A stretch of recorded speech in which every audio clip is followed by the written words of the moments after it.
ஏவிஎம்மில் ஸ்டுடியோக்குள்ளே ஏற்கனவே 7 ஃப்ளோர் இருக்குது.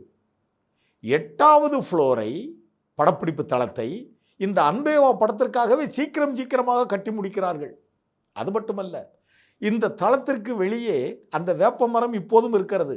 அந்த வேப்பமரத்து அடியில் தென்னிந்தியாவிலேயே முதலாக ஏசி மேக்கப் ரூம் இப்போதுதான் உருவாக்கப்படுகிறது.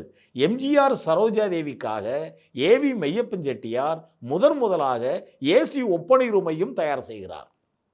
இதில் மிகப்பெரிய ஆர்ட் டைரக்டர் ஏகே சேகர், அவரை வச்சு ஒரு பங்களா செட்டு போடுறாங்க. அது எப்படி, ஊட்டியில் ஒரு பங்களா இருக்குது, அதனுடைய இன்டீரியர். ஏகே சேகர் கேட்கவே வேண்டாம், மிகப்பெரிய கலை இயக்குனர். அன்பேவா படத்துடைய செட்டு, பங்களா செட்டு இன்டீரியர் இருக்குது, உங்களுக்கெல்லாம் தெரியுமே, என்ன அழகு.